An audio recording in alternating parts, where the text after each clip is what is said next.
Om Swastiastu. Baik, kali ini saya akan membahas mengenai histologi sistem urinaria untuk memenuhi mata kuliah struktur hewan praktikum.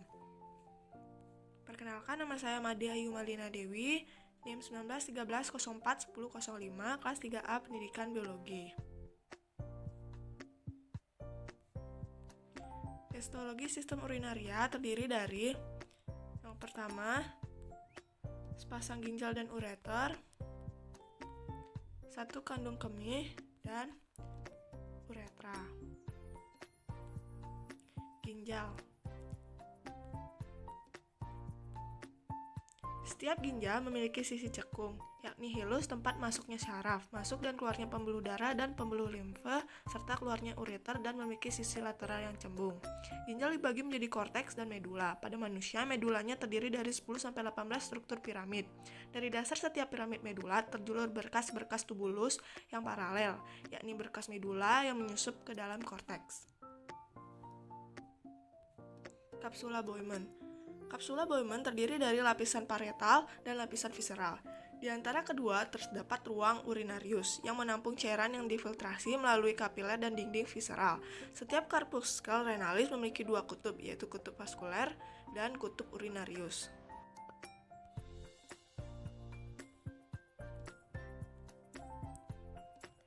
Lapisan pertal kapsula Bowman terdiri dari epitel selapis gepeng yang ditunjang lamina basalis dan selapis tipis serat retikulin. Epitelial ini berubah pada kutub urinarius menjadi epitel selapis kuboid atau silindris rendah. Lapisan visceral termodifikasi. Sel-sel visceral dinamakan podosit dan memiliki badan sel yang menjulurkan cabang pertama. Tiap prosesus primer bercabang menjadi prosesus sekunder yang memeluk glomerulus. Di antara sel-sel endotel kapiler glomerulus dan podosit terdapat membran basal yang tebalnya 0,1 mikron.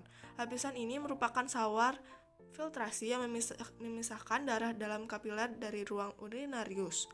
Membran basal ini terbentuk dari penyatuan lamina basal kapiler dan podosit. Membran basal ini terdiri dari lapisan tengah pada elektron, dan pada masing-masing sisi terdapat lapisan elektron yang lebih lusen.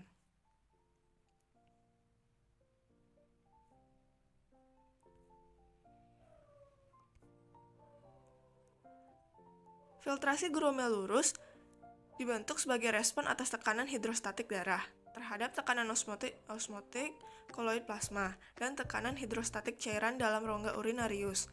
Komposisi filtrat sama seperti dengan plasma, namun hampir tidak ada protein, karena makromolekul tidak mudah melewati saringan glomerulus. Tubulus contortus proximal. Pada kutub urinarius, epitel lamina parietal kapsula Bowman berhubungan langsung dengan epitel tubulus contortus proximal, yakni epitel selapis kuboid atau silindris rendah. Tubulus ini lebih panjang dari tubulus contortus distal dan nampak lebih banyak di korpuskel ginjal, dalam korteks ginjal. Sel-sel epitel kuboid ini memiliki sitoplasma asidofilik yang disebabkan oleh adanya mitokondria panjang dalam jumlah besar. Di lumennya nampak mikrofili dengan panjang 1 mikrometer.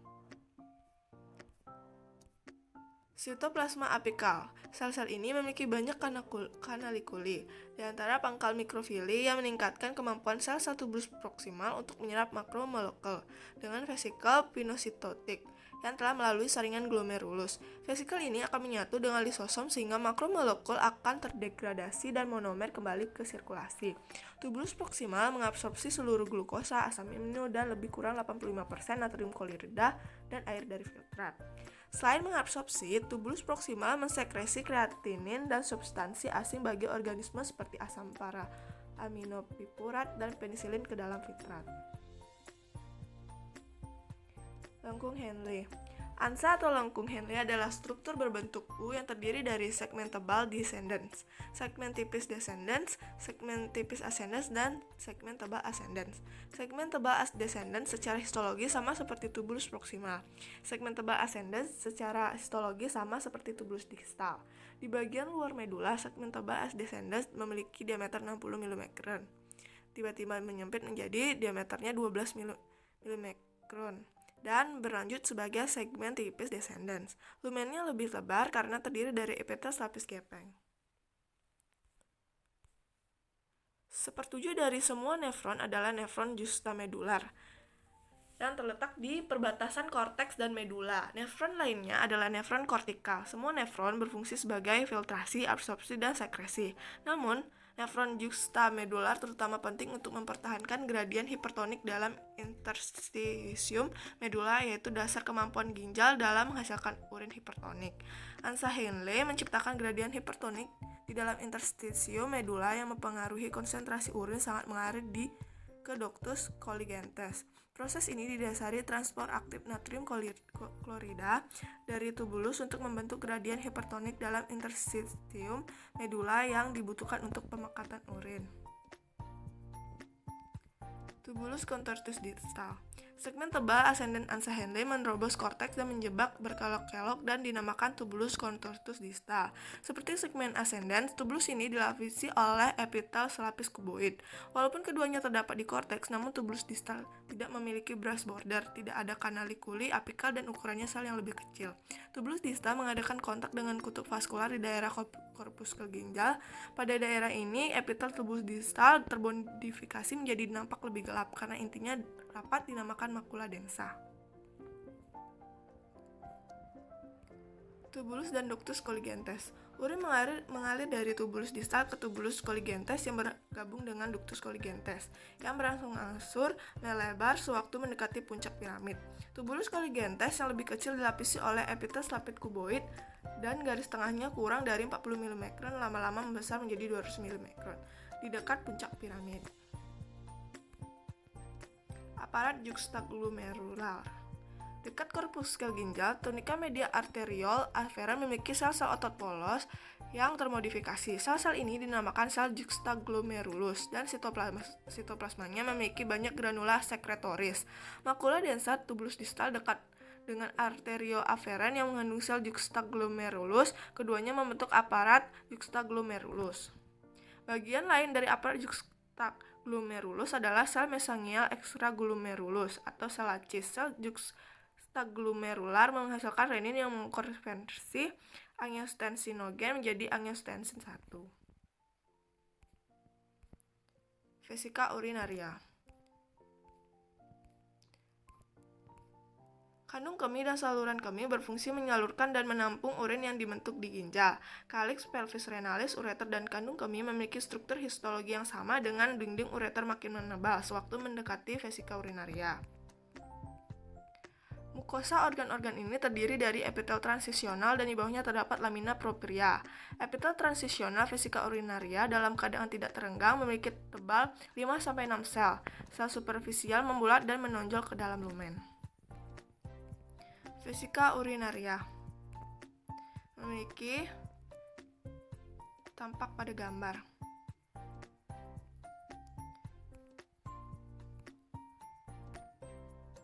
Vesika urinaria merupakan kantung yang berfungsi untuk menampung urin, sementara disusun oleh lapisan otot polos yang berhubungan dengan uretra. Vesika urinaria bekerja sebagai penampung urin.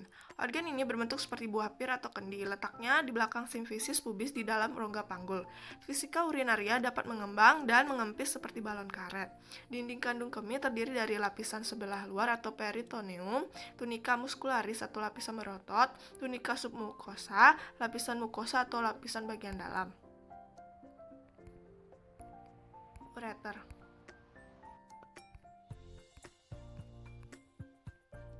Ureter merupakan sirkular ke arah luar. Ini memiliki aktivitas peristaltik intrinsik yang berfungsi mengalirkan urin dari kandung kemih keluar tubuh. Ureter memiliki membran mukosa yang dilapisi epitel transisional. Mukosa tersebut akan memanjang sehingga lumennya berbentuk seperti bintang. Selain itu, lapisan ototnya dilapisi oleh lapisan jaringan ikat dengan pembuluh darah dan sel lemak. Ureter adalah saluran fibromuskular yang mengalirkan urin dari ginjal ke kandung kemih. Sebagian terletak dalam rongga abdomen dan sebagian terletak dalam rongga pelvis. Terdiri dari 2 saluran pipa, masing-masing bersambung dari ginjal ke kandung kemih. Lapisan dinding ureter terdiri dari dinding luar jaringan ikat atau jaringan fibrosa, lapisan tengah lapisan otot, dan lapisan sebelah dalam lapisan mukosa. Jadi dapat kita ketahui bahwa dinding ureter terdiri dari lapisan fibrosa yang merupakan lapisan luar yang tersusun atas pembuluh darah dan lemak. Lapisan otot polos pada bagian tengah yang tersusun secara longitudinal atau sirkular, dan membran mukosa pembatas yang merupakan bagian dalamnya yang bersekresi selaput mukus untuk melindungi organ ini.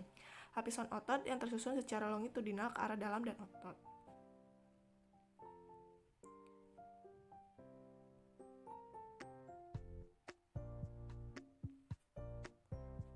Uretra. Uretra merupakan saluran sempit yang berpangkal pada vesika urinaria yang berfungsi menyalurkan air ke kemih luar. Uretra terdapat saluran membranosa sempit yang berpangkal pada kandung kemih, berfungsi menyalurkan air kemih dari kandung kemih keluar tubuh. Uretra pada pria berjalan berkelok-kelok melalui tengah-tengah prostat, kemudian menembus lapisan fibrosa yang menembus tulang pubis ke bagian penis, digunakan sebagai tempat pengaliran urin dan sistem. Pada laki-laki, panjangnya kira-kira 13,7 sampai 16,2 cm, terdiri dari uretra pars prostatica, uretra pars membranosa, dan uretra pars spongialis. Kemudian pada wanita, panjangnya kira-kira 3,7 sampai 6,2 cm dan 3,3 sampai 5 cm, dan terdiri dari sphincter uretra terletak di sebelah atas vagina, dan uretra di sini hanya sebagai saluran ekskresi. Dinding uretra terdiri dari 3 lapisan. Lapisan otot polos merupakan kelanjutan otot polos dari vesika urinaria, mengandung jaringan elastis dan otot polos. Sphincter uretra menjaga agar uretra tetap tertutup. Kemudian lapisan submukosa, lapisan longgar yang mengandung pembuluh darah dan saraf. Dan terakhir lapisan mukosa uretra pada pria lebih panjang dari wanita dan terdiri dari uretra pars prostatica, uretra pars membranosa, uretra pars cavernosa. Lapisan uretra pria terdiri dari lapisan mukosa dan lapisan submukosa. Sistem urinaria pada hewan-hewan vertebrata. Kemudian yang pertama itu Pisces, kemudian amphibia, reptil, aves, dan mamalia. Sistem urinaria pada Pisces mempunyai sepasang ginjal yang memanjang sepanjang selom, terletak retroperitoneal di antara gelembung renang dan tulang punggung. Umumnya, ginjal hewan jantan lebih panjang daripada betina. Pada hewan jantan, tubulus mesonephros bagian anterior mengalami modifikasi menjadi ductus afferens yang menghubungkan testis dengan ductus mesonephron di bagian anterior.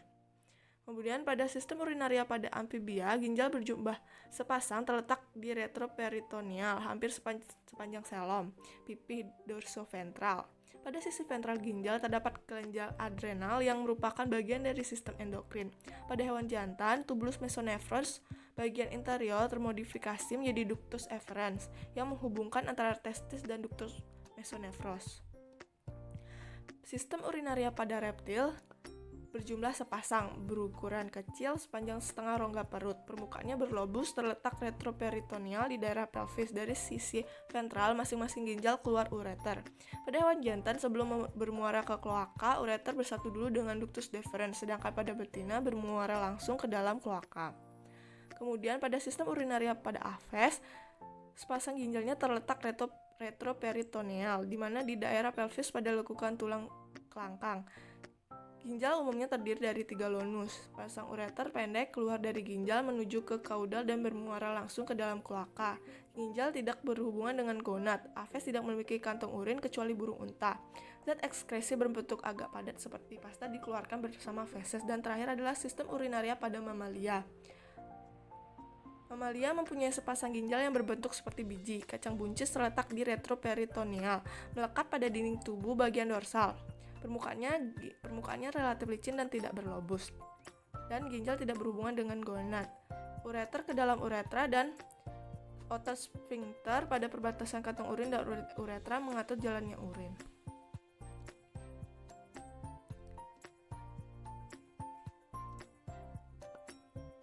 Nah, struktur saluran pembuangan dapat dilihat pada slide.